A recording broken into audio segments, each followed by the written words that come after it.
This is Tony Randall, the director of Hellbound Hellraiser II, the film you're about to watch. And this is Pete Atkins, the writer of Hellbound Hellraiser II.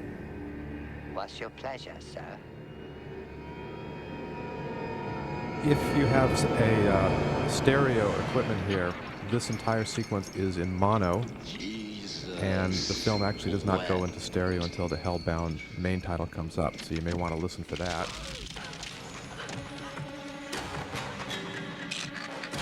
Because this is indeed footage from Hellraiser, from the climax of Hellraiser.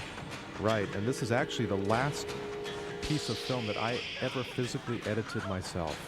I actually cut this flashback sequence one lonely Saturday afternoon at Pinewood Studios, and being that I had a lot of experience editing movie trailers, that's why it looks like a movie trailer.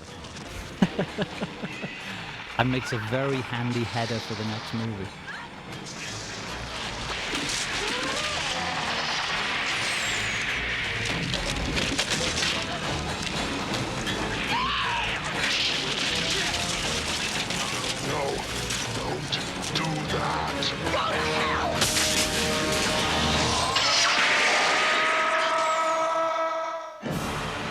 And now we're in stereo. We hope. Actually, the second time I ever saw this movie in the theater, I wasn't living in Los Angeles yet, but I was over here, I guess writing Hellraiser 3 or something, and Tony and I went to see Hellbound, and we were just at this section of the movie when the guy sitting next to me, Tony Randall, stands up, mumbling, and stalks out, and went up to the projection booth and said, "The stereo's not on!" Because apparently they were projecting it in mono, those fools. What theater was that? It was either the Studio City one or the Vogue on Hollywood, the one they closed down. Actually, they closed both of them. We did a preview of Hellraiser, the first Hellraiser film, at the Chinese theater. And my guest that night was professional wrestler Rowdy Roddy Piper. Later to star in They Live, right? That's right. And also, I believe that Hellbound was the last date of Mike Tyson and Robin Givens at the Studio Theater, which is now a bookstore on Ventura Boulevard in Studio City. So if you're watching this with a boy or girlfriend, we're sorry. Oh look, there's my name.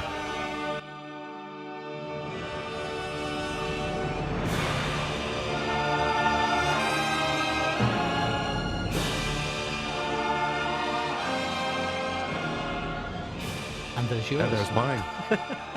But I snuck it in longer because, you have to have that pull away. Yeah, directors, to you people who listen to this, check this out on movie credits.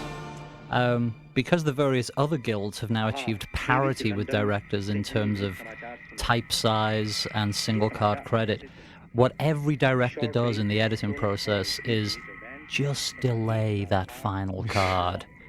Get everybody out the way. You end up then the writer, the producer, long pause, directed by. They all do it. Now you're probably going to have to rewind your video, but if you go back a moment and see the radio dial, when I was a little lad of 12 years old, I got a ham radio license. In the United States, it requires that you learn Morse code.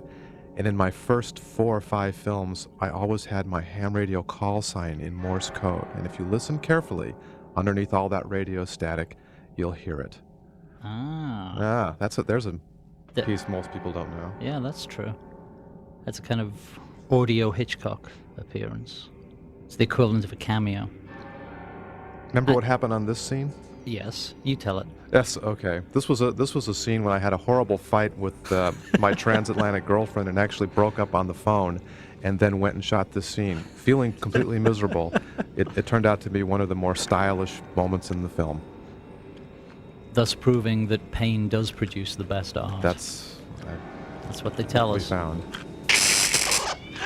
I feel very bad that we were chatting over the credits because we probably should have given a brief round of applause to the various people on there, like Chris Younger did the music, Robin Vidgeon, who DP'd it, Dickie Martin, who's the editor, Mike Buchanan, the production designer. Now you're in trouble if you forget somebody. Yeah, that's true. Well, Chris Fig? Did you say Chris Fig? Producer? well, I'm assuming people know about producers, writers, and directors. I want to make sure those other guys get a. All of them did great work on this movie, I think. Yeah, well, yeah.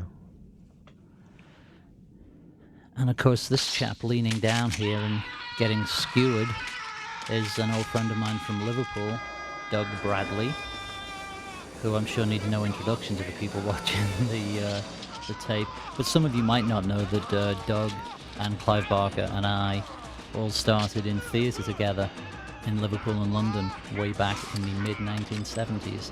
Yes, we are that old. And here's Doug, one of the great movie monsters of the decade. Of the last half of the 20th century, I'd say. Damn right. Suffering. The sweet suffering. Very difficult shot here. Have to give credit to Dave Worley, the camera operator here, because it's a dolly back and zoom out of a very, very tight shot, which is very difficult to operate and very difficult to maintain focus. And Robin Vigeon's lighting here is particularly nice. Very dark and moody, which is what we were trying to go for. This actor here was Gold Leader in Star Wars? Welcome or back. One of the... Oh, is that right? Yeah, he was in the dogfight sequence. This is the Chennard Institute. It's What was his name? psychiatric hospital. Angus McGinnis? Psychiatric. Remember? You and your boyfriend? Steve. Don't worry about him. He's okay. We sent him home hours ago. He had some story to tell. Who the fuck are you? Ooh, bad word. Bad word. Still, it's This R-rated. job sometimes makes me forget my name. This guy's name, incidentally, Ronson, I was was, at your father's house. you know, you sit in there typing these things and people think you have profound reasons for the names you come up with. But I think I'd seen a movie recently in which one of the characters' surnames was Gillette, which is a razor. And in England, another well-known razor company is Ronson, so I just stole it. Yeah. I either tell that story or I say it was a tribute to Mick Ronson of David Bowie's band in the early 70s when I was a little glam rocker. Now, we got a lot of criticism for the uniforms on this scene because they look like American cops, and there seems to be the assumption that the film takes place in London, but in reality the film was never placed anywhere, Right. which gives it this kind of strange, otherworldly quality. That's absolutely true. It takes place in the country of the imagination, I think. Would you talk Although to me? we should also And be please, honest I about know that. demon And fairy tales. I mean, although that's true, there's a kind of pragmatic reason for that, isn't there? That the first movie was filmed in England, and while it was being shot, was set in England. And then when New World were pleased enough with the results to want to give it a big theatrical release in the States, the voices were redubbed. So there was a kind of preemptive strike Right. by marketing that kind That of happened determined a year that this, earlier. yeah, right, that determined that Do you have a this would family, not Mr. take Ronson? place in any specific area. Which I think is a mistake Yes. to dub Appreciate your shirt. voices because of Mhm. We accent. just Certainly found one of another the one. most By gross the way, it examples of suffered a that was little Mad accidental Max, when damage. they actually dubbed Anyway, Mel Gibson's just about voice. the only Yeah, but you know what? Being portable English, evidence we I've got only ever around here, seen apart from the the human original remains, version is with the Oh. Australian voices. the So I know mattress. all my Looks like someone American was messed up cinephile real friends bad on it. are Can we set only it interested in downtown? seeing the Australian version. Evidence. I want to see the American dubbed version because I've never seen that. Oh, well. Now, wasn't that Kusich? There's a name Oh, of yeah, a real indeed. person. Yeah. Officer Kusich is named after an old friend of mine from Liverpool University. He's actually an American, Greg Kusich, who's now a professor of English literature at Notre Dame University. But he has a secret life as recurring small part characters in things I write. This imagery comes from something I saw on Ben Casey that scared the crap out of me when I was young, with Vince Edwards doing brain surgery on somebody that was awake. And Hey. I always thought, That's Others have been nasty. here before us and have left us signs, but we, as explorers of the mind, must... Oh, actually, there's something interesting here, for people who collect the minutiae of how much you can mess with movies. You'll notice the actors are masked in this scene, which of course they should be. It is an operating theatre after all. What this allowed us to do, however, is to completely replace the dialogue. What Ken Cranham, who plays Dr. Chenard and has just wielded that instrument, said on set is not what you hear. I can't remember what I wrote in the first draft, but I think it was more. It was a little more expositional, more personal information, and then that survived the various drafts, and you shot it that way. And then in post-production, and I don't think this came from you or me. I think it was either Clive or Chris Figg, the producer. It's 8 years ago, I can't remember why, but they wanted different information. And because the scene was masked, I could write this whole long, more, speculative speech for Ken to do, and just drop it in there. And also the character of Chenard is a combination of Dr. Christian Bernard. And if you don't remember who he was the first surgeon to do a heart transplant, a South African doctor. And Chenard is Tony's name. In fact, the very first time immediately before the first time we met, we were on a phone in 2 different London hotels. Tony had been flown over to London in October of 87. He'd got the job to direct the movie, and I'd written the first draft in July 87 and then was brought back down. We were put in different hotels. Tony was put in a more expensive hotel than I was. And we spoke on the phone and were getting ready to meet that night to talk about the second draft. And Tony was very nice about the script, very complimentary. And then he said, this doctor you have, Dr. Malahide, that's a great name. And I said, oh, thank you very much. And he said, I'm going to change it. I'd like to call him Chenard. I probably said that's a great name for another movie, but... And I remember thinking, oh God, because this was my first movie, this was my first screenplay. And I remember thinking at that moment, my God, all the stories are true. These directors, they fuck with you. You've got to destroy that mattress. And then we met about an hour later and have been friends for 8 years ever since. So, in fact, it was fine. Yeah, it worked out.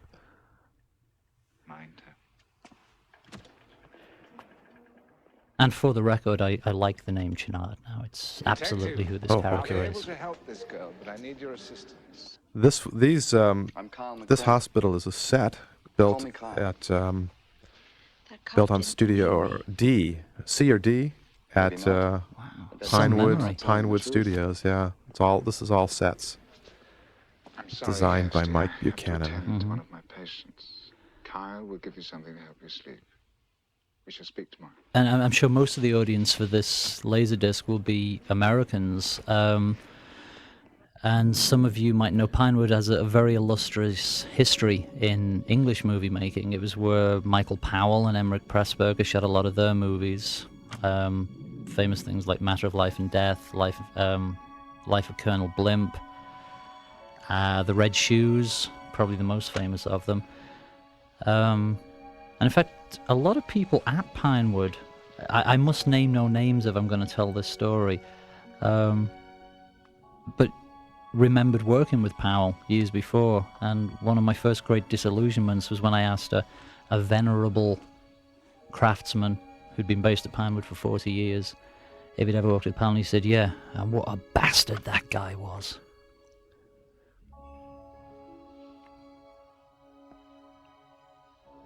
Speaking of venerable old craftsmen, there was a matte painting that occurred earlier by a matte artist named Cliff Culley, who was done in a long time, many matte paintings you've seen over the years in many movies. We were lucky to have him on this film. What's her real name? He still may be there working. He was certainly there a couple of years ago. Yeah. Yeah. She does is solve puzzles. Why puzzles? And his son Neil was the plate photographer for the process. Dr. Yeah. Chenard thinks it might be a good thing. Maybe beneath her withdrawal, she's putting something in. Nice lighting in this scene as well, and great music. What?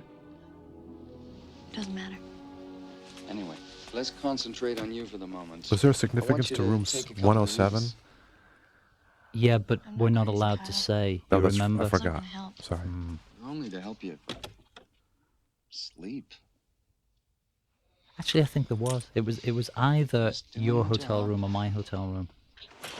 Was it? I don't I remember. mean, you weren't in a Mine- hotel by now. You were in an apartment, but I think Oh. it was one of the rooms we worked on the second draft in. This is our friend Ashley Lawrence, who was in the first Hellraiser and made a cameo for us in Hellraiser 3. Well, for you. Yes, Tony wants to deny all knowledge or responsibility for Hellraiser 3, obviously. No, I was. It's a long story. We won't get into now. Right, yeah, we'll wait for the laserdisc of that one.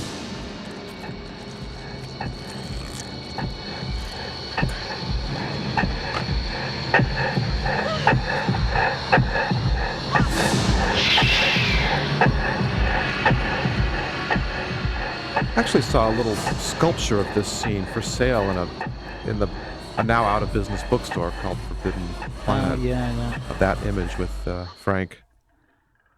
There's Or- a few kits. I've seen Julia, I guess just after she gets out of the mattress.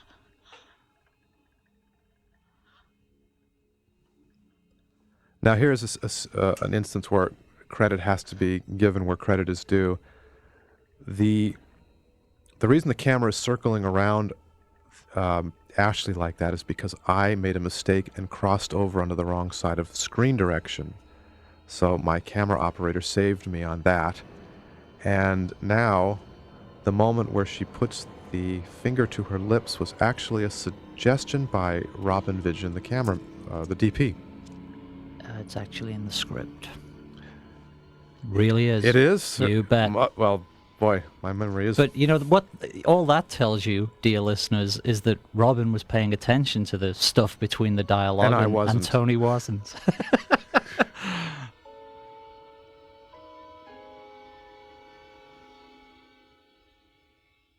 Nice transfer. So this is the exterior of Pinewood Studios. This is actually the main administration building, and you've seen that building in The Great Gatsby and many, many other films. How are we feeling today? And then we're Better? back into a Good, set. Good. Pleasant day? Pleasant day. The guy twitching in the far bed with the helmet on his head. A little cameo by 105 years, Ashley's he still boyfriend, doesn't know Steve my Montiglio. name. And people have often asked, what does that mean, 105 years and he still doesn't know my name? Well, just prior to doing the script, I was watching the Jerry Lewis telethon, and Jerry turned around to somebody in the band behind him, and he was giving directions to the band leader, and then turned back to the audience and said, been working with him 35 years and I still don't know his name. And that's where that line was born.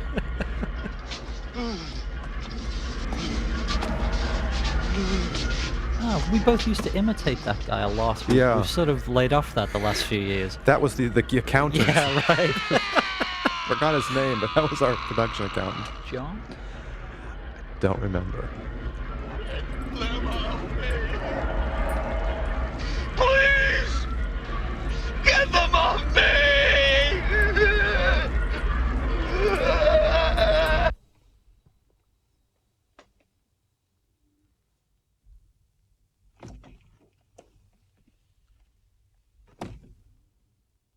Kirsty? Kirsty, you all right? I had a visitor.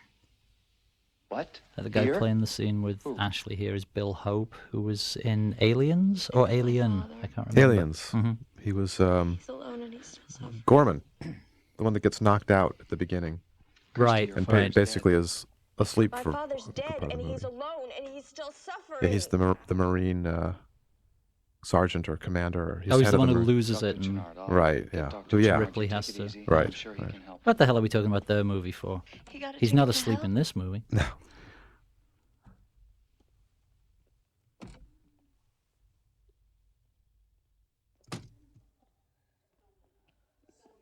Massachusetts.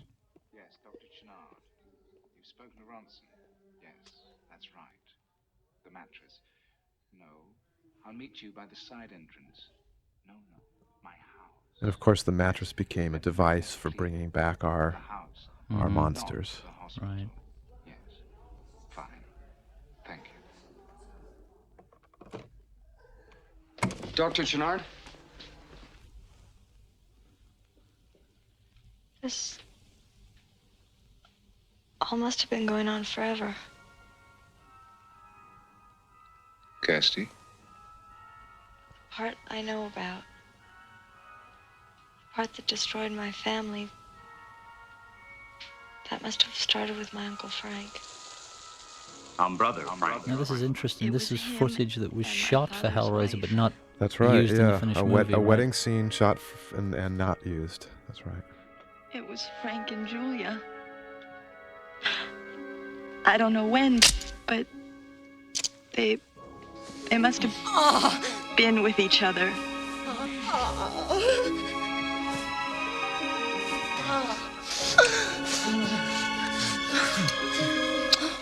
But there's more. It was the box.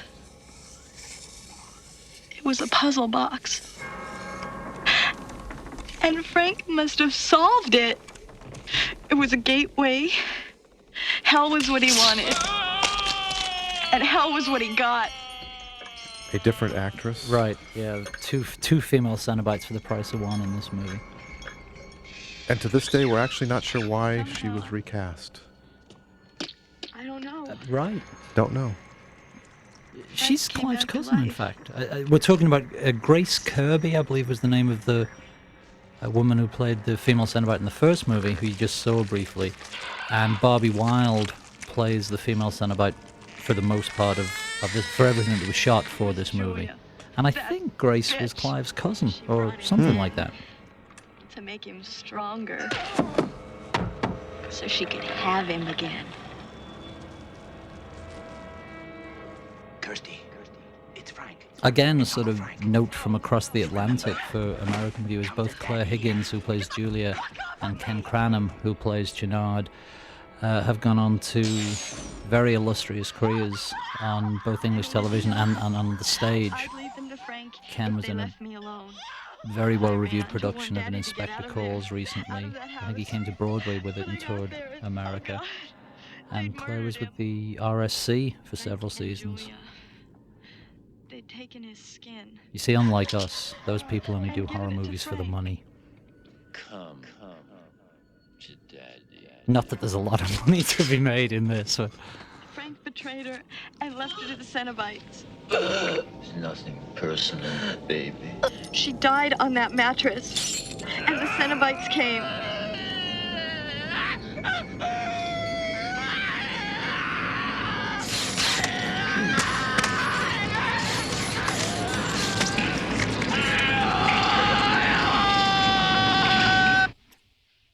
Do you believe me? Am I crazy? That is not a word I choose to employ, Kirsty. But clearly, I think something there's must have much traumatic resistance. happened to both of us in regard to doctors.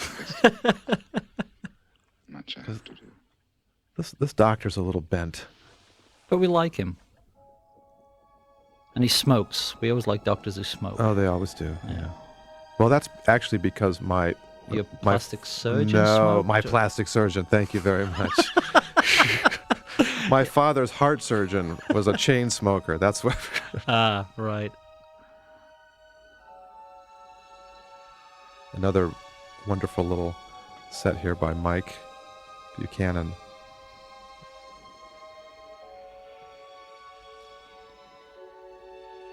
Who, like Christian Bernard, was, I believe, South African Yes, by he birth. was. He was.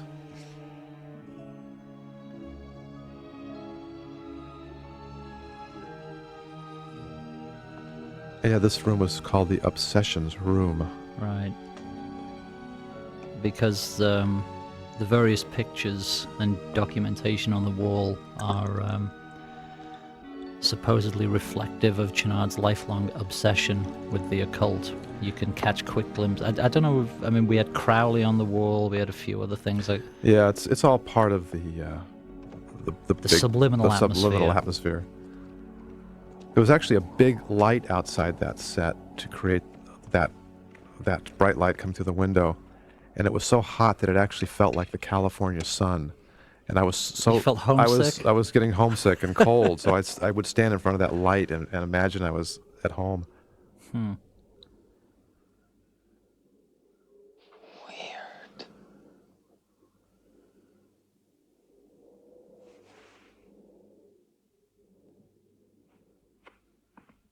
Actually, the scene we're about to see, and I assume that nobody listens to this audio commentary until they've seen the movie with its original soundtrack, so I'm not going to give anything away.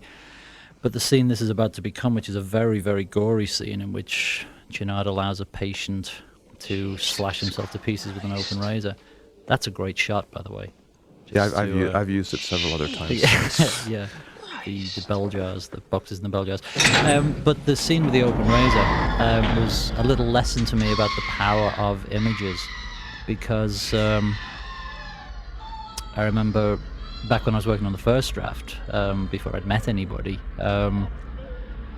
writing that scene and getting quite cocky about it and thinking, what a hard-edged guy I am, writing this horrific, terrible scene that I know will bother people. But not me, because I'm the tough writer who's writing this thing.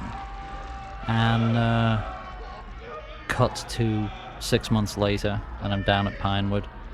And I'd been back in Liverpool and had come back down, and Tony said, you want to see some dailies before we go on set?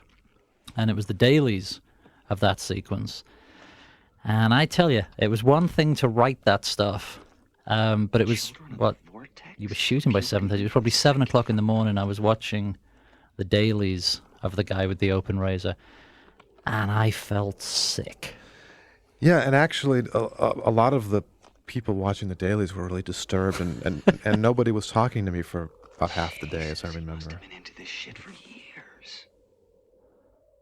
Though the slice across the genitalia was, I believe, another Robin Vigil suggestion. That was Robin. Yeah. So you see, writers and directors might be a little sick, but it's obviously DPs. It's the DPs that do it. Yeah.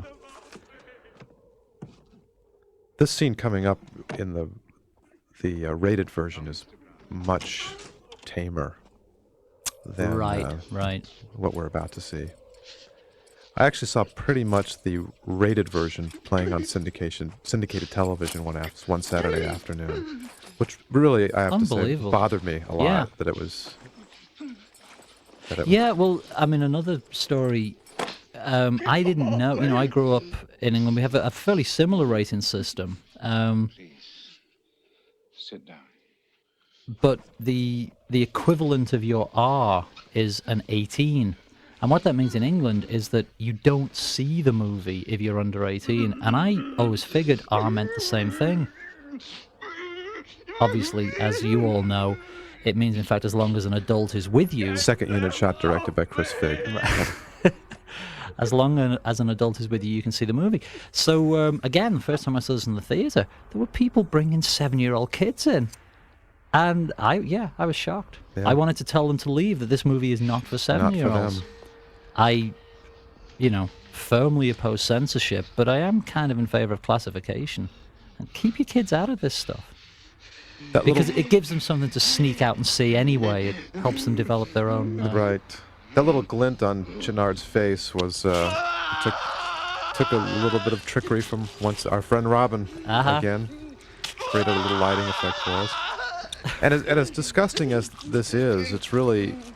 It's very well done. It's well done. The makeup, that second unit shot. Wally, what was his name? What was the DP's name? Can't remember. Yeah. It's on the credits. He was very good. It wasn't Wally. No, not Wally Cox. That was an actor. Oh yeah, and not Wally Vivas either. Yeah. It's amazingly aesthetic, beautifully shot, and all this wonderful makeup effect. And it's Oh, there we go. There's Robin's shot. Yeah. Yikes. Here, Tone, don't you think it would be an idea if he just slashed it across his nudger once? Or words to that effect. Yeah, looking at this 8 years later, maybe it is a little excessive for my taste these days. It's not too excessive for mine. It's very, very well done.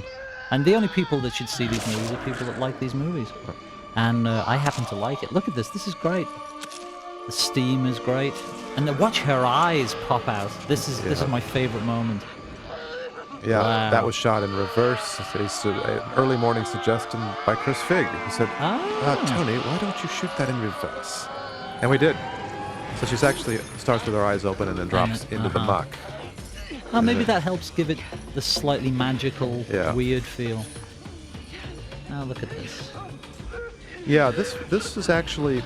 Early morning blood wrestling. Yeah, for me, this scene was inspired by, of all strange things, a film by Hitchcock called Torn Curtain, where Paul Newman has to kill somebody, and it's so brutal and difficult, and that's kind of what I had in mind when I did this scene. Yeah, Paul Newman being helped by Julie Andrews. No, that was the East German. Yeah, you're right. Hausfrau or whatever she was. Probably just lost the German market. Yeah. Yeah. Now this actually was not Claire Higgins inside this. Right. This was an actress who's actually a thin dancer, because the foam building up all that stuff would build her back up to size. Right, and similarly, Uncle Frank is not Sean. That's right. When he's skinned. In fact, he's the guy. He's the guy there. He's that guy. He's the guy him. who's being killed plays Frank in the body makeup. Oliver? Yes. Ollie. Yeah.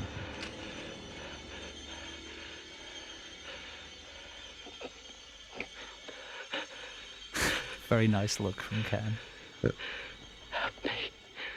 Ah, the blood on his face that splatters on was actually, I was sitting next to the camera with a squirt gun.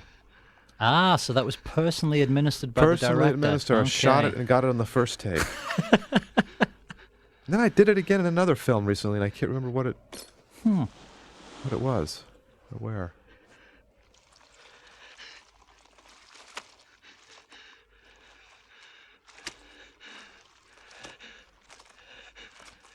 Yeah, another writer friend of ours, a guy called Dan Ray, regularly complains to me that there's a big writer's mistake here, in that the guy hiding behind the curtain, Kyle, played by Bill Hope, as Dan says to me, he's a doctor, goddammit. I mean, he wouldn't let this happen. They're pledged to save lives. And I kind of see his point, but this is pretty damn weird, and I think even if I was a doctor, I'd stay behind the damn curtain. Yeah, this is well beyond your average emergency room case. Don't be scared of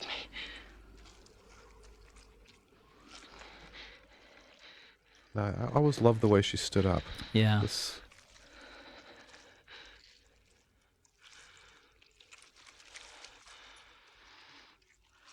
The idea here of bringing her breath back into her lungs after being dead. Nice light. Look at it glistening. It's very beautiful. Yeah, and we had two cameras rolling on this, and this is actually Robin Vidgen was operating this camera. I remember. You can tell he had a 135 lens on the camera.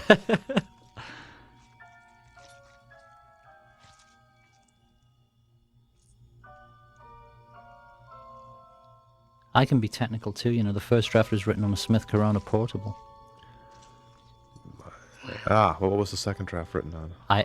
In fact, you taught me to use a computer, Tony. So it was a Corona.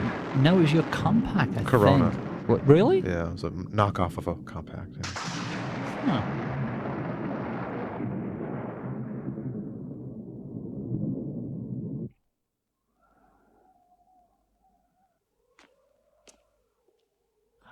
All this white space and that. Yeah, the handprint which was in the script, as I recall. Yeah. Thanks, Tone. Yeah.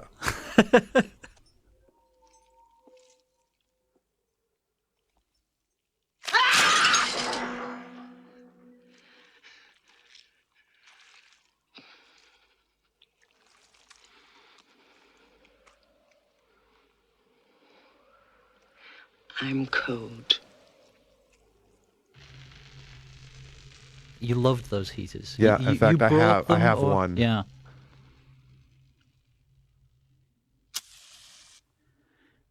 Let's get our smoking doctor. Yeah, there we go, mate. Draw it down into your lungs. Good for you. Clears the throat.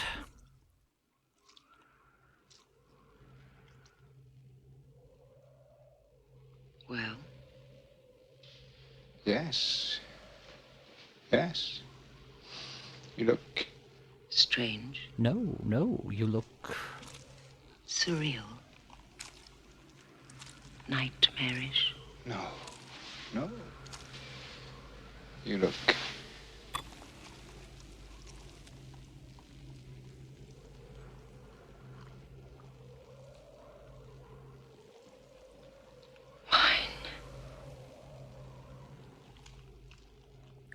This was the day that we had a visitor on the set. And we shot the scene. Ken Russell Really? visited the set this day. I just recalled that, yeah. Ah, that's very interesting, because old Ken, much as I admire him, really badmouths Hellraiser and Hellbound in his book, A British Picture. Really? Yeah. What was the he beef? doesn't, Tony, he does not suggest in any way it was badly directed. He has a beef about the goriness, or I think what he sees as the pointless goriness of...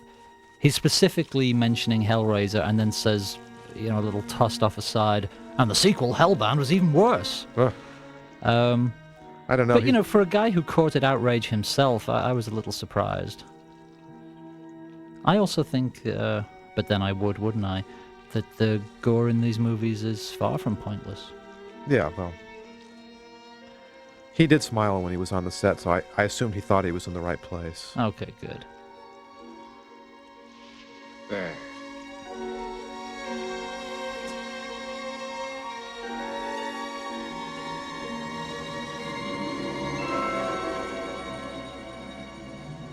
Oops. Well.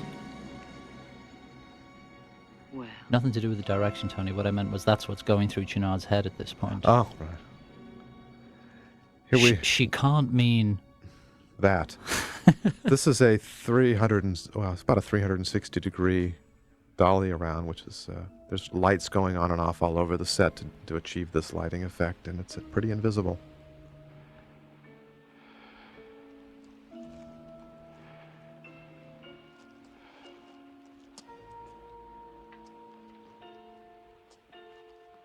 Oh, it is, of course, Claire's voice, by the way. Yes. Yeah. This particular scene, there's been many things written about it, usually with a lot of humor. Well, yeah.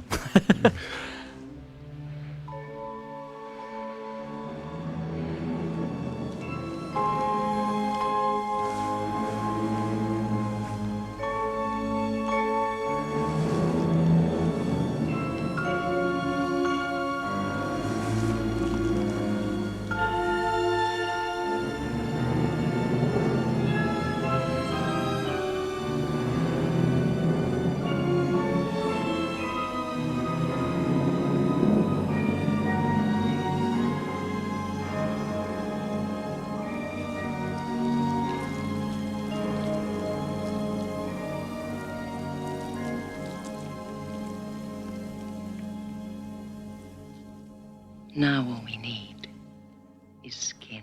Now, Claire Higgins always Right. thought that line meant a condom. Yeah. And I'd never heard the term Neither had I. skin as a Right, as slang. slang for condom, but maybe somebody What's wrong with has.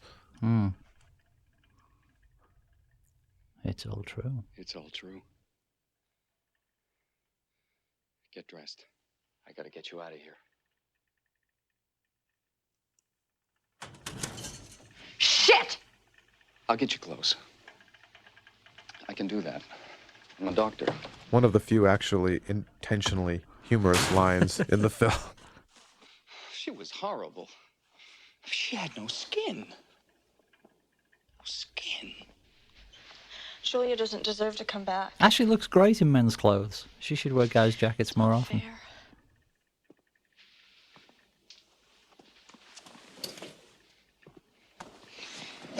I need that box.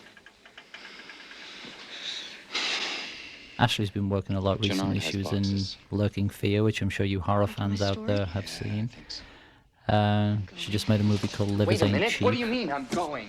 They what? To the house? Livers Ain't Cheap. You crazy. It's a sort of interesting I don't know, Kyle. post-Tarantino You're the fucking expert. noirish movie. Here's the famous missing insert shot coming up now. I'm going. Ah, Because I'm going to get my father. And now he has to go get his jacket. 2 seconds. right. Just 2 seconds. But unfortunately, Didn't get the shot No of him shot getting of the it. jacket, so we don't know why he left the scene. But look, now, he's got a now jacket he's got on a jacket now. on. To do this.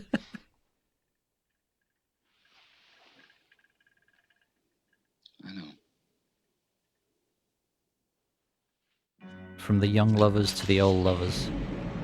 From normal life to high gothic.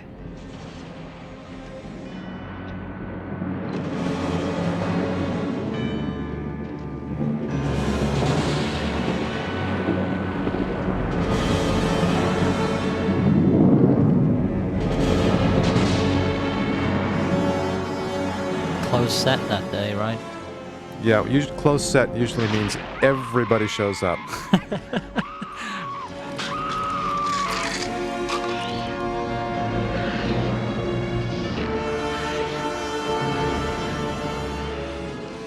This is one of those scenes where we actually have some real people mixed in with prosthetic people, and it's where you're able to, as a director, to give the clever direction, "You're dead." What do I do? Nothing. You're dead. Can I be dying?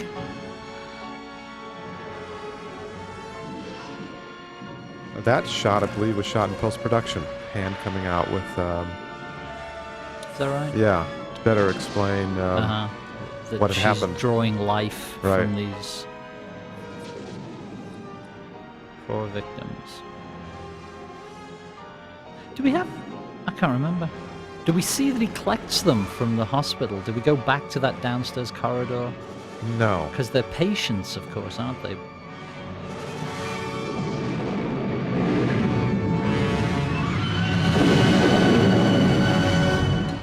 This house was actually right a real across. house, It's a real right? house right across the street from the studios. Across that road. Is that Pinewood Road? Yeah, Yeah. Pinewood Road, right No, across the street. no idea. Yeah, I think it is. So it's still there, I'm sure. Mm-hmm.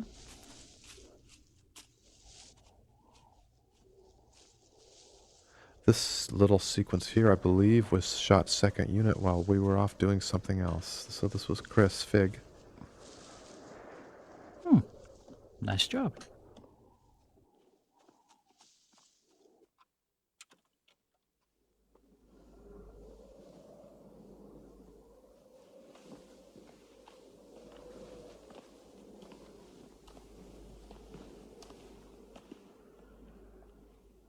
Kirsty, we're not gonna do anything until I check the house. Wait for me here, all right?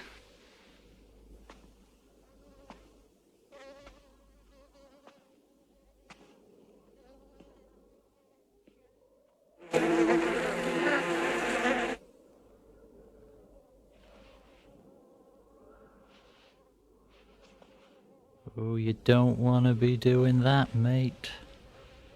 I think we actually bred those flies for the movie.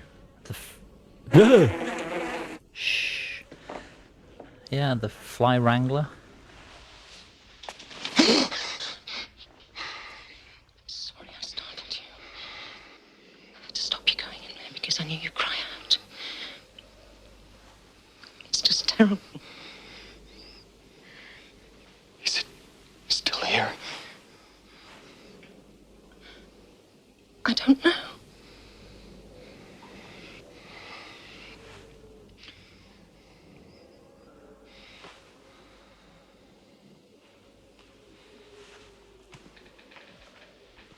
Nice acting from Claire. Subtle little change. And that shadow on the wall was a lighting effect. took quite a bit of time, I remember, to create.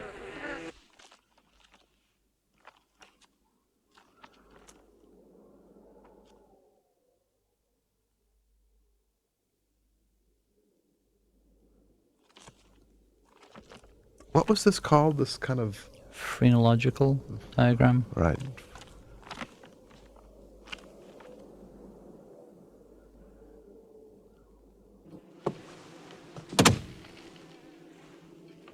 Was I right? Is it terrible? Now, being an old hand in the business, I know that that's the kind of line you should never write in a movie.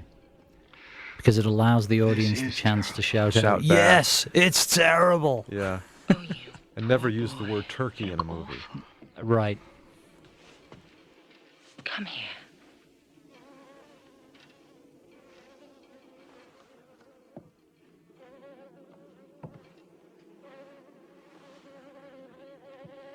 Come to Mother.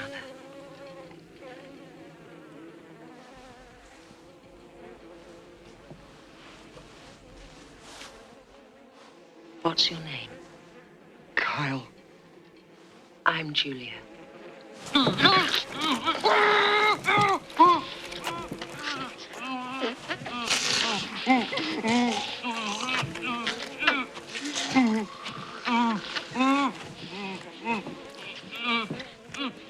think this scene got a few walkouts in some of the screenings I attended.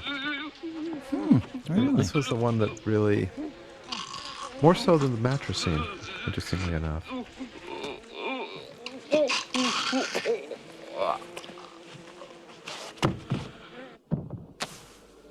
Kyle?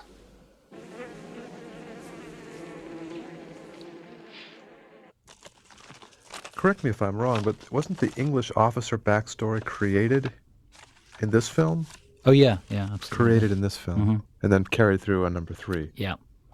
Is that in any of that in number Kyle? 4? No.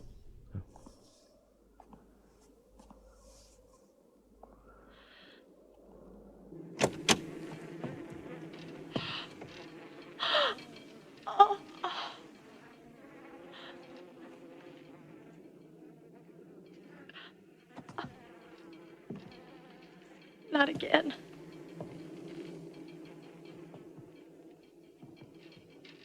Kirsty, you have surprisingly good taste in men. They didn't tell you, did they, Kirsty? They changed the rules of the fairy tale. I'm no longer just the wicked stepmother.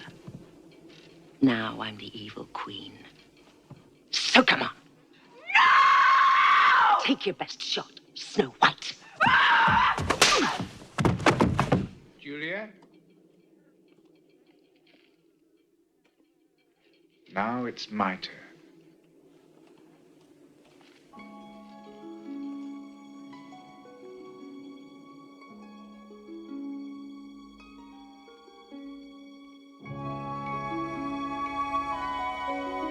Visually, this is one of the best sequences in the movie, and this is one of the first things you shot? Day 3. Uh-huh. This was day 3.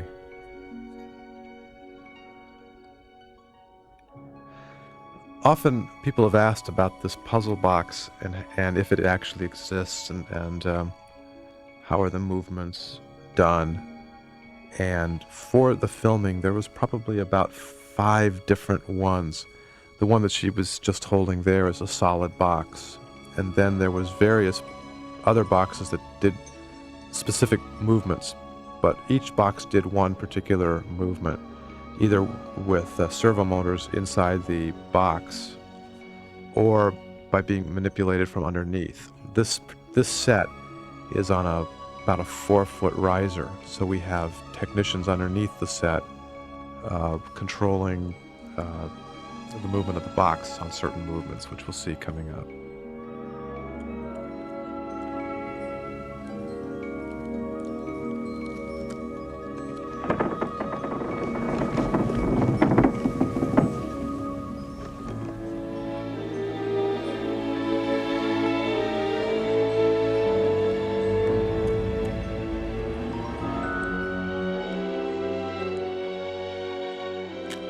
So now we've switched to another box that has the push button there, and that probably another box there as well that creates that movement. Although maybe the same one.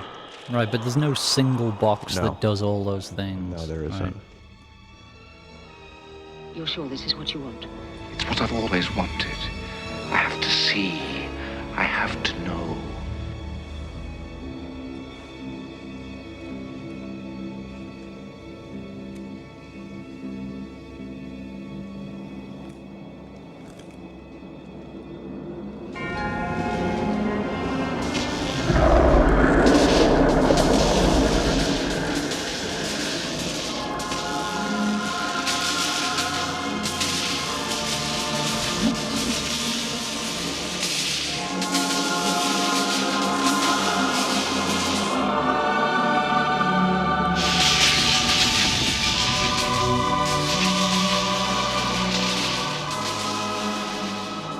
And like I say, this is visually a great scene. It's also very interesting the way Chris Young scores it. I mean, it's scored brilliantly, I think, because he's not trying to highlight it's creepy. He's preempting or prefiguring the kind of dark majesty that we want for the hell sequences. And so it's almost religious music, isn't it, rather than suspense music. Certainly dramatic. It certainly is.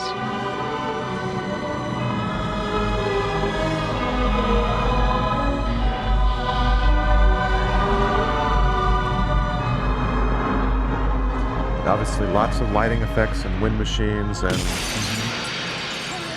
a lot of simple tricks.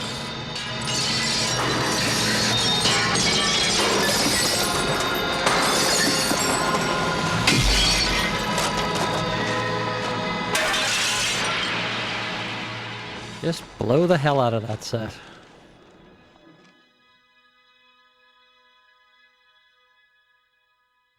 Another kind of amusing aside, this young actress, Imogen Boorman, was actually 16 years old, but she looked quite a bit younger. And she's so angelic looking and ghost-like. And whenever she would get upset on the set, she would run off and grab a cigarette and kind of compose herself. It was a very strange sight. And what has she gone on to do? She's done some other things, right? Yeah, she had a recurring part for a while in a very long-running English soap opera, a primetime soap opera called Coronation Street. And you know, I'm sure she's still working out there. I've been away from England for 5 years now. And now we're seeing Barbie Wilde as the female Cenobite, as we talked about before. And here is the Black Pope of Hell's first appearance in this movie. And actually, I think his first scene shot for the film as well.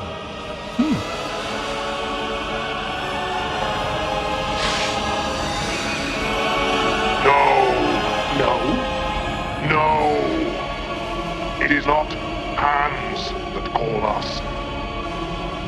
It is desire.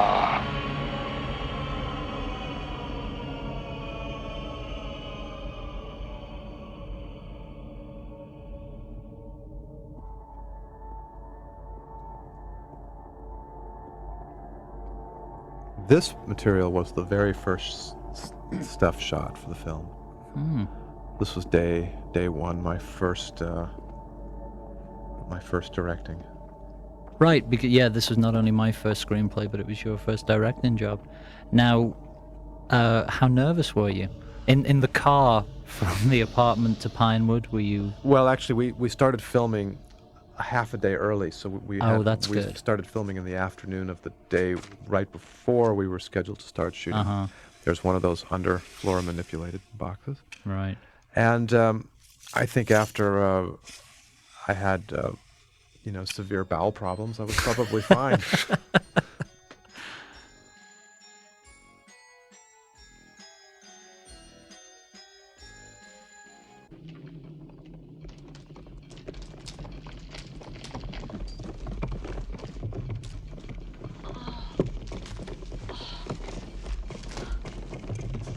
Now, this little lighting effect here has kind of an interesting anecdote. This is created by moving, like, louvers and whatnot with pulleys behind the set.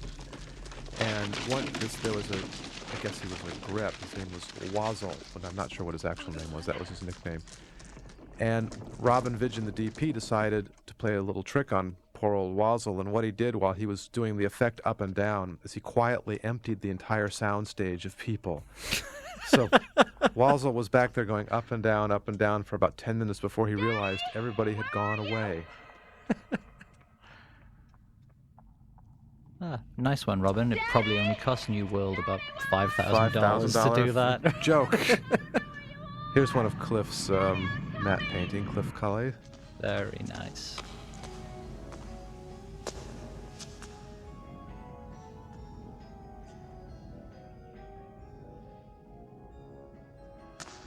And this is another matte painting, Cliff.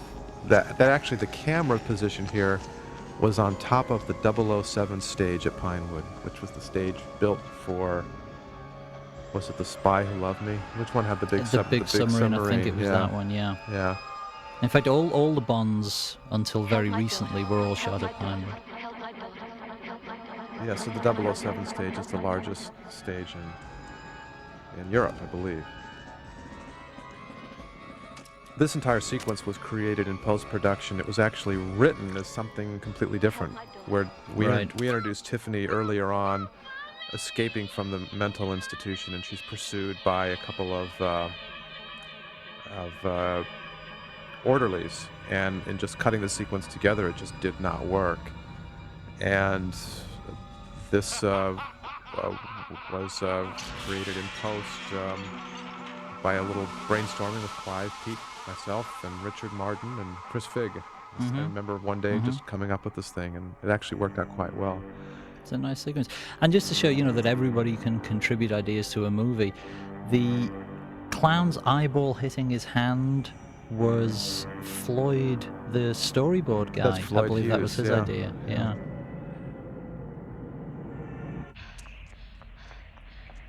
I think anybody who's a genre fan will obviously know that the matte paintings there were inspired by images from Forbidden Planet. You can see little Tiffany walking there. It looks like the inside of the Krell machine.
To the real Hellraiser hardcore fans out there, and I'm sure Clive and I'm sure Tony are regularly asked about the missing surgeons sequence. There was a photo on the back of the original video box of the first release of this movie, which showed Pinhead and the female Cenobite masked and gowned as surgeons.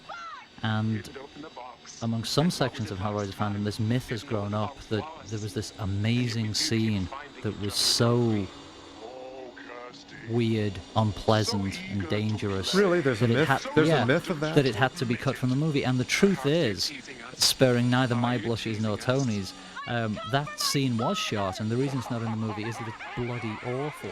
Yeah. That's the only reason. So, either I wrote it badly, or Tony shot it badly, or Doug performed it badly, but it's terrible.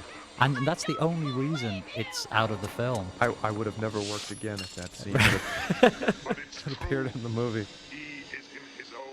Yeah, so in fact, it's just, it was an oversight in New World Video's marketing department that they put that picture on, And this myth of the great, terrible surgeons from hell sequence has grown up. Yeah. And the sad truth is, it sucked. Have eternity to know your flesh.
Such sights to show you.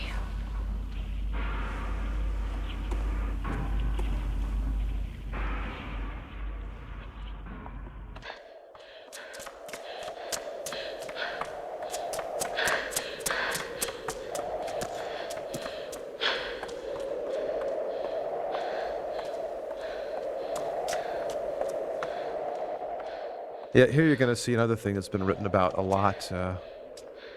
This moment where Kirsty hits the wall. Yeah. And covered with a sound effect. See that? Yeah. Boom. That. We put a sound effect there to try to make it seem like it was intentional. It's But one it of those things.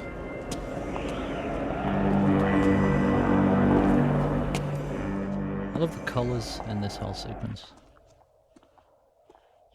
Those little corridors she walks in through. Little Argento-ish, actually. Look, we're alone in all of this. And we have to help each other. We have to help each other. Yeah? Yeah? That was a tribute to the Beatles, I think.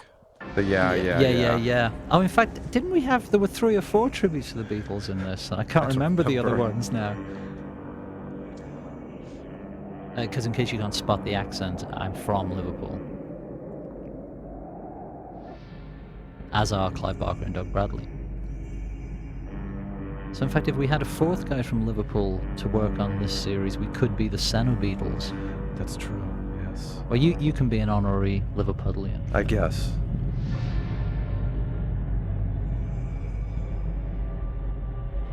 Oh my God.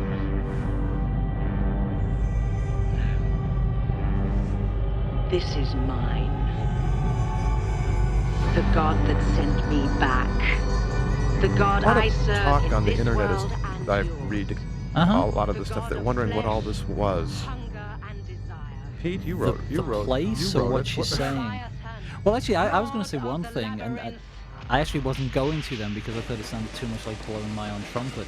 But the black light that comes out of Leviathan, I'd written originally in the script, and in post-production when that stuff was going to be added, I had to fight because everybody was telling me, but Pete, what are you talking about? Black light doesn't exist, can't do it. And only by, well, actually the writer has no power to stamp his foot. No, if they say too much, they actually get kicked out of the... but I kept insisting the black light could work, and eventually I probably got Tony on my side, and they decided to try and make it work. I And think Clive got on your side. was it? I think, yeah. Oh, okay. That's very big of you to admit that, Tony, Yeah. because it does work, doesn't it? No, it does. I always thought so. I always thought so, ever since I began to think so.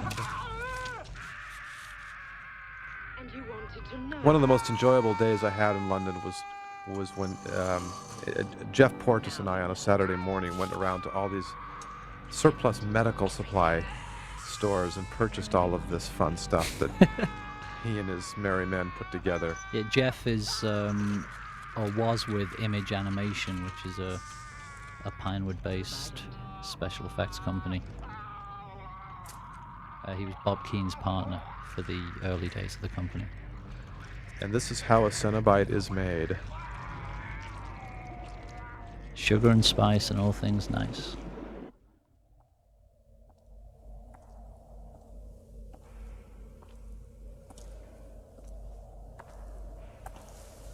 Now here we come to the point of the movie which oftentimes in the past I've actually walked away from.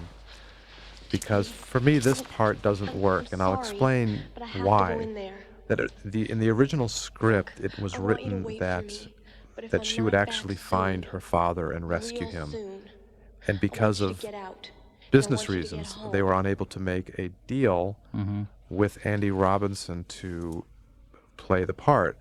Now, we found this out days before we started shooting and had to revise the screenplay to write him out. And unfortunately, although I think the scenes are visual in here, they suffer for me from not having her find her father. That's interesting because I'm less bothered by it because I always had a problem with Larry the father being in hell anyway. Well, that's because we came to the debate of what is this place? Is this really hell, or is this some other, alternate dimensional place? Even so, Larry was an innocent victim in the first movie. Yeah. And whether you want to call this a Judeo-Christian hell or something else, it's still plainly a place where the bad people go. Mm-hmm. Well, was the English officer a bad person, though? Yeah, he chose to do it. Well, bad people, or people who deliberately open the box to find out what the secrets are, to pursue pain and pleasure beyond blah, blah, blah. Right. Yeah, no, he was a bad person. I think he got an adjutant's daughter pregnant in 1916 and was removed from the trenches. I'm making this up. The girl hanged herself, actually. It was terrible. That's the true story. Yeah. This set actually caught on fire. Speaking of true stories. Yeah, while Phil Nutman from Fangoria magazine was on set interviewing us both. I guess he was actually interviewing me because he was shooting it, but he was there to interview both of us. And suddenly the stage was being vacated. Yeah, it was actually kind of frightening. There was a lot of wax, and the wax caught fire, and a lot of heat.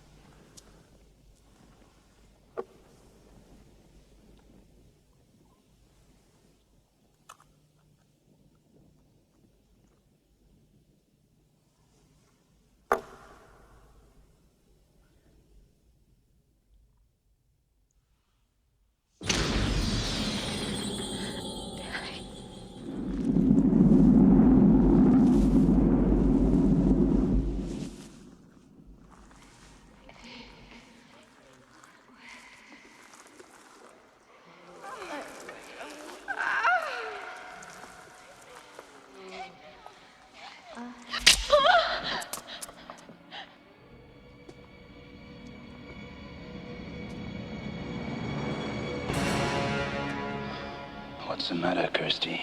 It's only Frank. It's only Uncle Frank. Oh, no. Didn't you get my message? No, interestingly enough, actually, I remember now there was a bit of enlightenment here, because this is Sean Chapman's voice now. Oh, yeah, this is not first. In the first picture, he was dubbed, and in this one, he's... When you're dead, you're fucking dead. Now, to my ear, he's doing a reasonable American accent. You're an American. How's he doing? Well, now he seems okay, but at the time I'd been in England for so long I couldn't tell. But he sounds all right.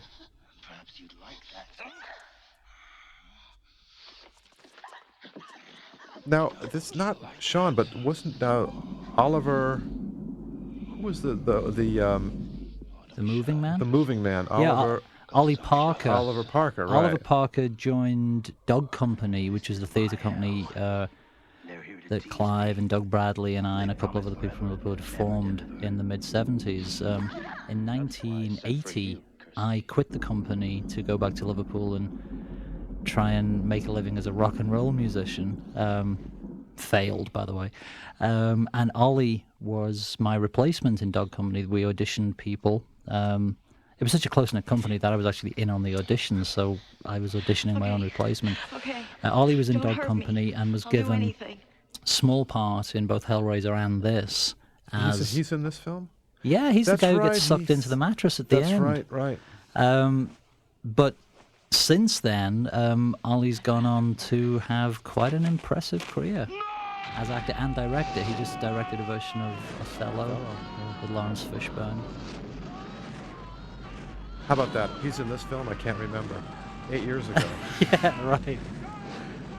Well, it is 8 years ago. And, you know, it's got to be 5 years since I saw this. Yeah, I haven't seen the film in a long time.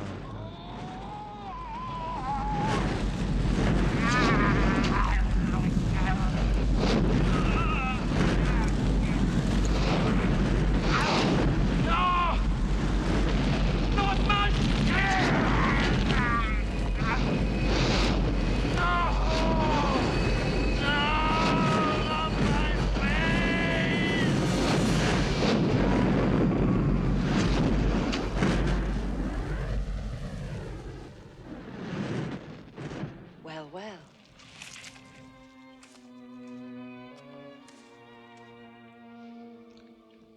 Family reunion? Julia, Frank, I knew you'd come. you knew. You're a girl who always keeps her promises. Oh, I do.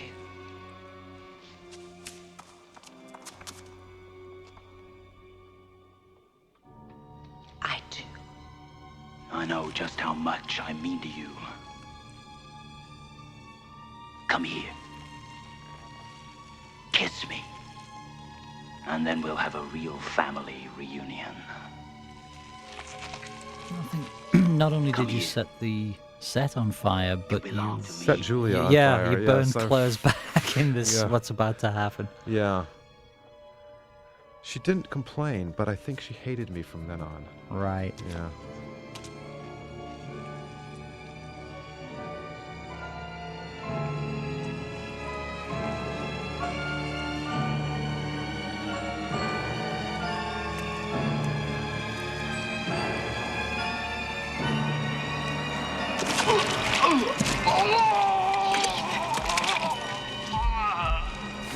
Nothing personal, babe. There went her back right Yep. there. Ran off screaming. Actually, months later, Tony was, I think, working on the recording of the score with Chris Young, so he wasn't available to supervise Claire in the ADR, the looping, the re-recording the dialogue. So Chris Figg asked me to come down and just talk her through it. And Claire and I went and had lunch at the Pinewood Commissary. And I left her at the table, went over to the line, and I had a very nice conversation with this old guy. And we talked about the salad and the quality of the steak at the Pinewood Commissary. And then I went and sat down again, and Claire grabbed my hand and said, "My God, what did he say to you?" And I said, "Who?" And she said, "Charlton Heston.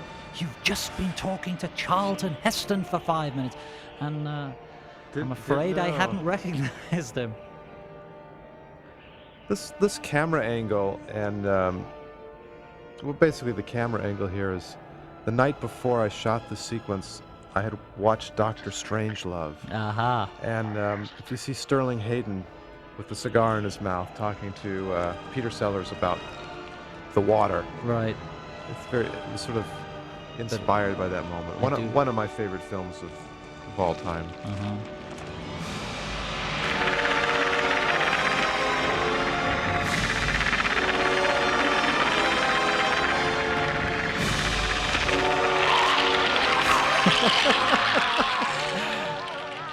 Now, I should say that, you know, occasionally, I think, and I always have thought, that Tony did an amazing job of making this movie look like it cost 10 times more than it actually cost. I mean, people are often surprised that the Hellraiser movies are low-budget movies.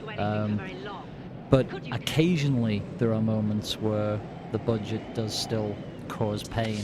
And the thing that just attached itself to Chenard's head was, in the script, a huge tentacle that came literally out of Leviathan, thus connecting him to Leviathan and making him Leviathan's puppet.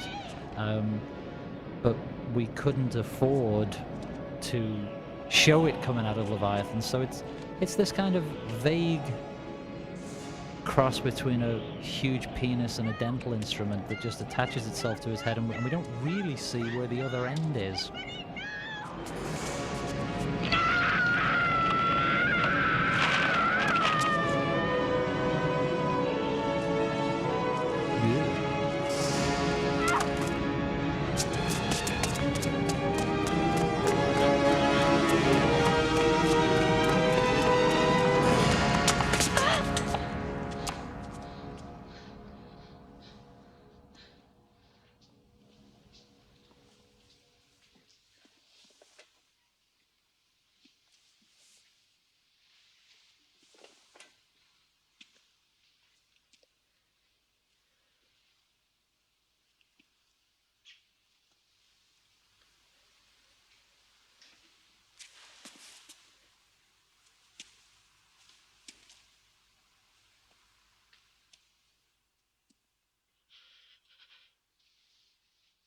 Daddy, I'm sorry.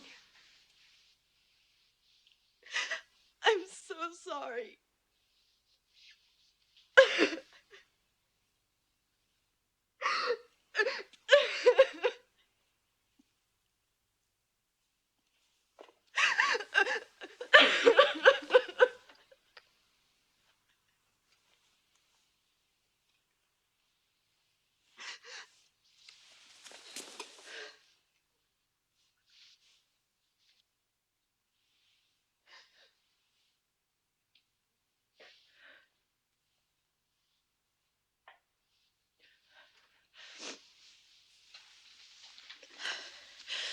Tiffany, we're getting out of here.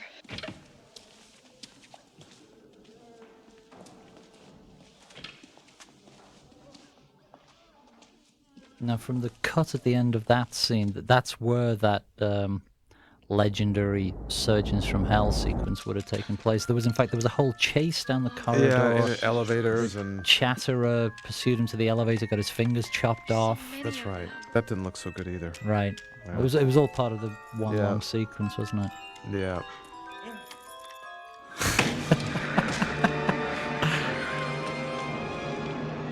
The doctor. Is he? You see, I always had a problem in the script about where to let the mute girl speak, and I figured the risk was always that people would laugh the first time she spoke, so better to make a joke of it and let her say something funny. Stop motion by Rory Fellows? Oh, yeah. Yeah.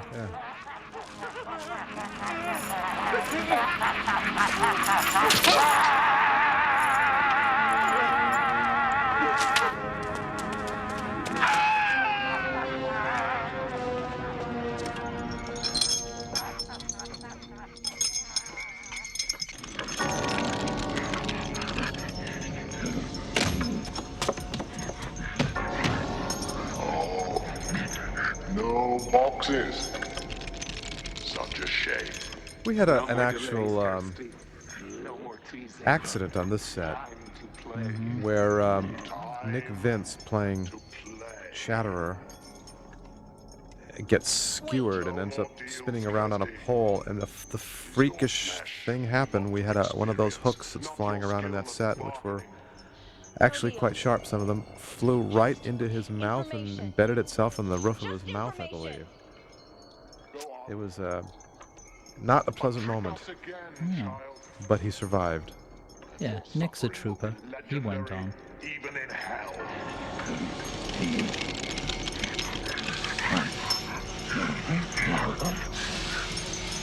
What is this?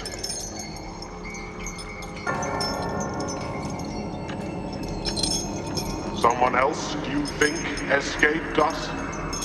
Like Frank? No, this one didn't escape. And it's you! Nonsense. It's you! You haven't always been this way. You were human. Remember. I think this sequence is Doug's finest moment in the series. Enough! Wait!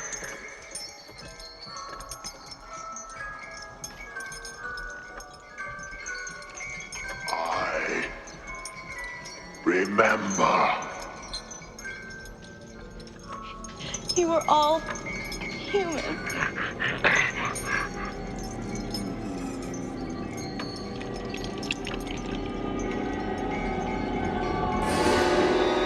Tiffany. Come.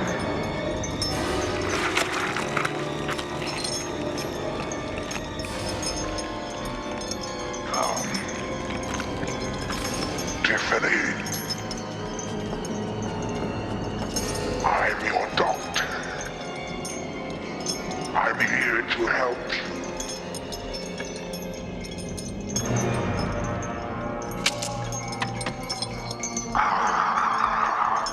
Good. A fight. I remember a lot of complaints at the time, directed at me actually rather than Tony, that this wasn't really a fight, and fans were outraged that Chennard could defeat Pinhead so easily. And I actually think it's kind of a nice sequence, and Tony shot it well. But again, it was a budget thing. I'd written it as a more elaborate fight. But the point I think they're all missing is that Pinhead is no longer 100% Pinhead. He's been weakened by Kirsty's revelation, whereas Chennard is fully abreast of the situation and very happy about it. So I would just like to reassure the Hellraiser hardcore fans that yes, I too believe that Pinhead, at the top of his form, would certainly kick Chennard's ass. But he was weakened in exactly the self-knowledge that he in fact was human. At one time human. Right.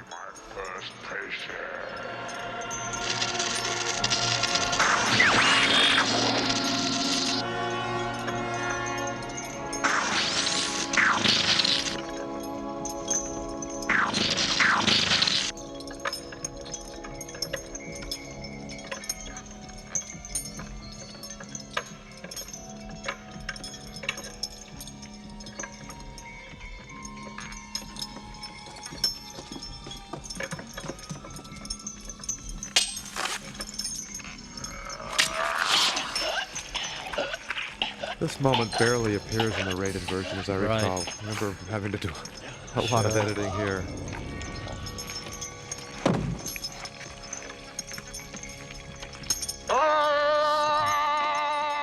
Chennard's equivalent of Tarzan's victory cry.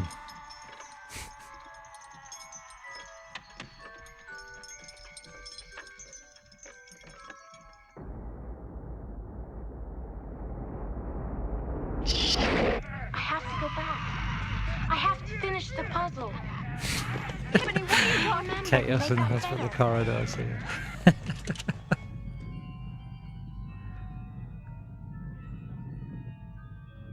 Did you step frame that in the editing, or you shot it little fast? camera shadow on the wall too. I just noticed. All that praise. Right. But what? That was step framing, or that's how you shot it? Skipped. Skipped. Right. Sped up 50% or 100%. Mm-hmm. And now slowed down. That was shot slow motion. This is skipped. Oh, this is too? No, just the point of views were. Uh-huh.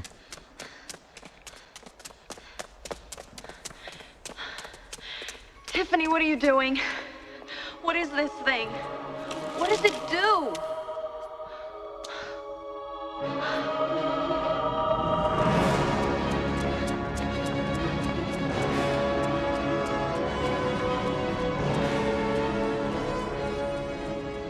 do think, regardless of the movie's ultimate standing in the pantheon of horror film, I have no doubt at all that Chris Young's score for this movie, even more than for Hellraiser, is one of the all-time great horror movie scores. Indeed, one of the all-time great movie scores, but I mean particularly in the genre. He won Saturn? The Saturn Award, yeah. Score. Of course, has gone on to now do studio pictures. Major studio films. Mm-hmm.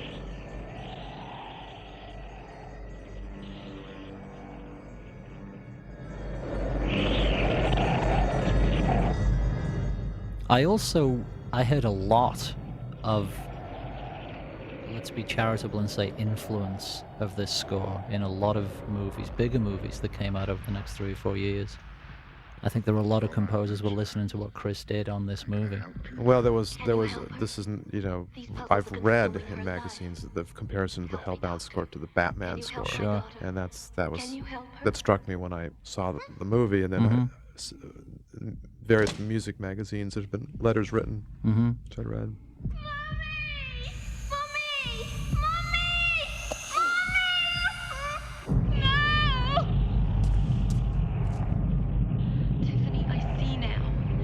Puzzle, isn't it?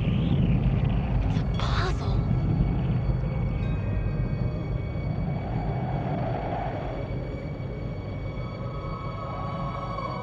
So this particular space was created with a painted sky. It's about a 300-degree painted background. Right, you're talking about the shots where we see Tiffany, and the moving sky behind Leviathan is an effect. Yeah, but this is a sound stage. We're up on a riser and a crane.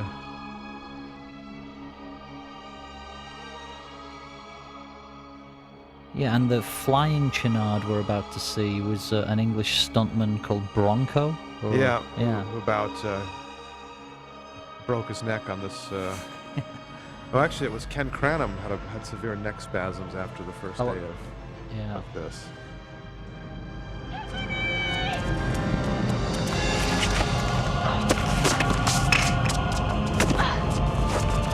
Our girl.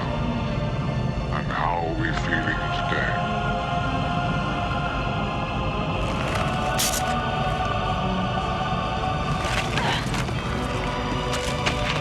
You have your whole lives behind you now. No anesthetic at hand. Shame.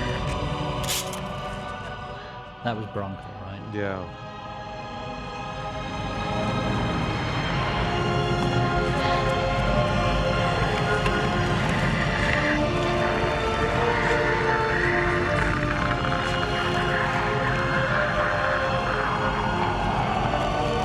Surgery is open, Tiffany. What was today's agenda? Ah, yes. Evisceration.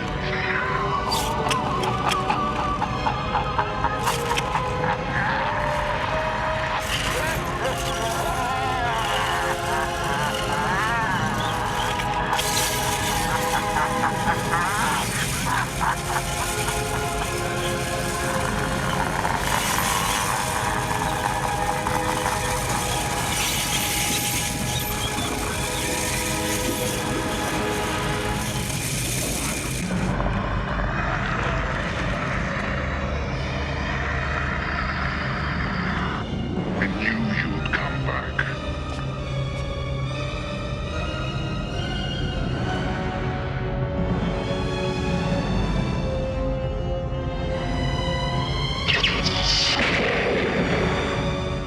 We like that humans kissing monsters stuff. Well, a lot of people were confused and bothered by Kirsty putting on Julia's skin here. Right. What, in a logistical way? Like, Yeah, but she didn't have how time. does it work? Oh yeah, I remember what Alan Jones' review said. What, the skin is one size fits all? And we're in hell. We're in a place where magic works. So Kirsty's desire to put the skin on and do the right thing and help Tiffany means that it can happen.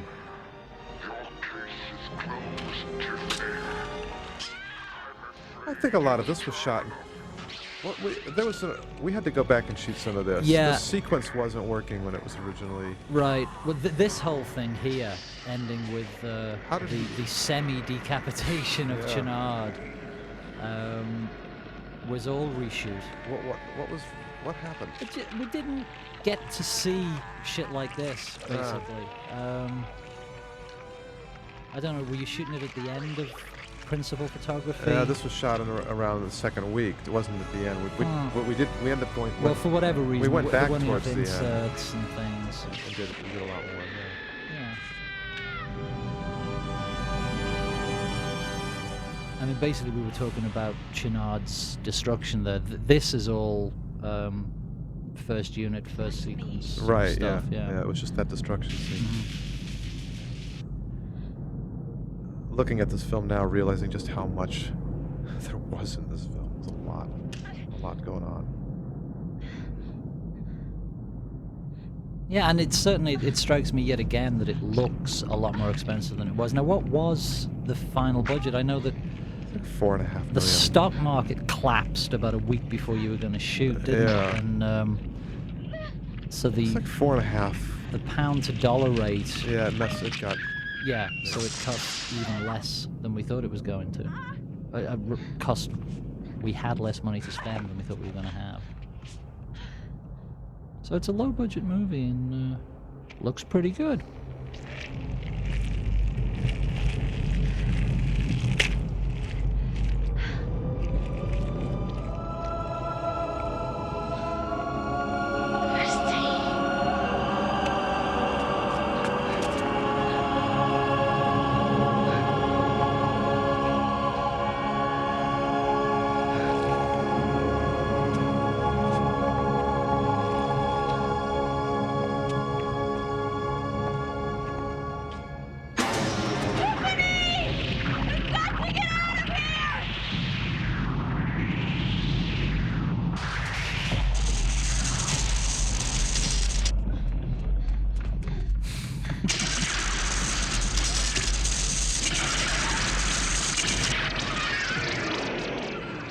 Leviathan spermlets or something shooting.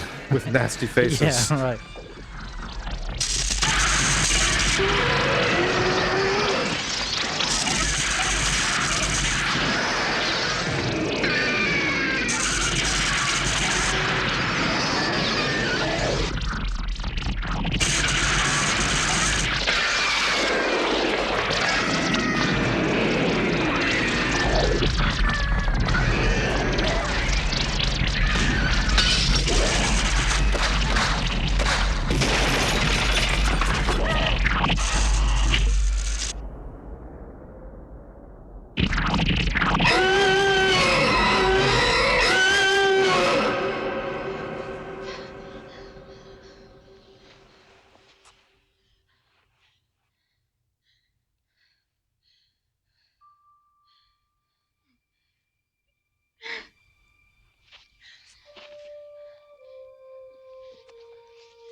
Guess they didn't make it, huh? This was a reshoot. This was? I think so. I think there was not a reshoot. It was shot. I shot the scene once, didn't like it, and went back and reshot it. Oh yeah, it was still in. We had some though. dialogue or something.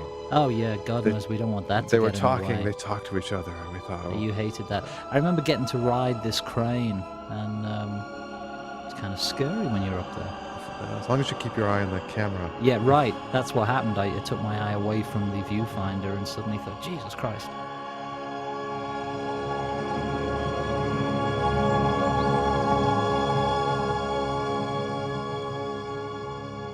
Oh yeah, we have a coda. I'd forgotten about this. Well, this is the scene with Ollie, in fact. Right.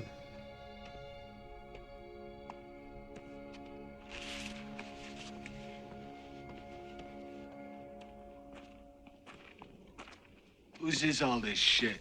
That's young Oliver. Not our problem.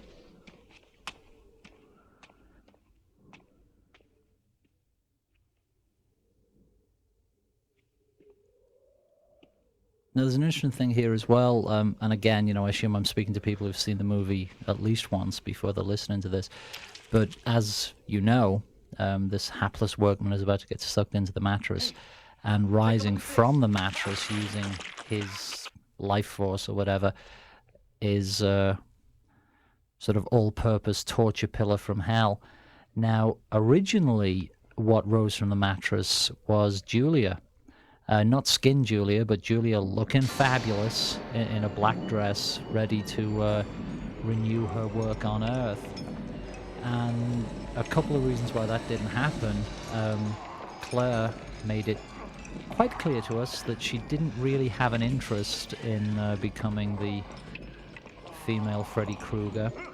And the public, because Hellraiser had by now come out, fell completely in love with Pinhead. So Julia, who was going to be the series' continuing character, that was the intention of Clive Barker and Chris Feig. What is your pleasure? Just so that I'd let Little John deliver that line. Didn't become the series' continuing character, and public opinion, as well as Claire's reluctance to do it, made Pinhead the continuing character. You actually, in fact, you shot that sequence. It wasn't just that I wrote it. No, we shot it. Yeah. We shot it, and then we went back and replaced it with just the replaced pillar. the element, the pillar element. Yeah. We shot that sometime in post-production. Right. Officer Kusich, there they all are. Libby Barr, I think she just did Sense and Sensibility. Uh-huh. Yeah, I see her name a lot. Yeah. Domenica Fraser, married one of Princess Di's old boyfriends. Probably doesn't need to work anymore.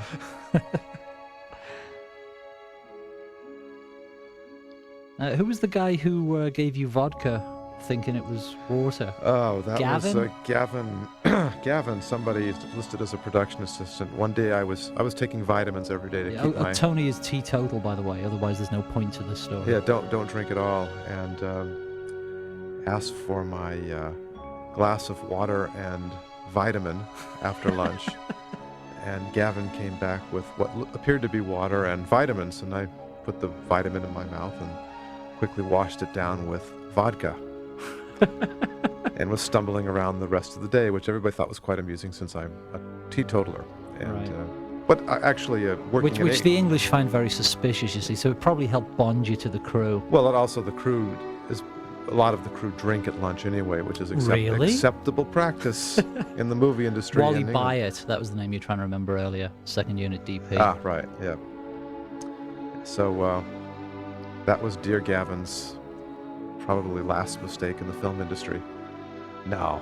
He's probably gone on to... I'm sure. Great heights. Yeah, and it was a mistake. It was a mistake. I mean, some idiot had left the glass of vodka in the fridge, so...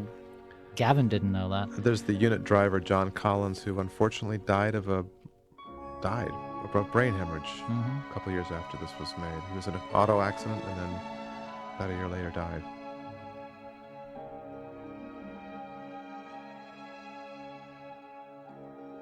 There's New World thanking New World for allowing them to use a clip from a New World picture. Very odd. Well, I guess that does... Oh, look, this is an interesting thing. Chris Young's wife, Anne, her maiden name was Atkins. She's an American, but somewhere down the line we might be related. Well, this is Tony Randall, the director of Hellbound Hellraiser II. Yeah, and thanks and goodbye also from Pete Atkins, the writer of Hellbound Hellraiser II.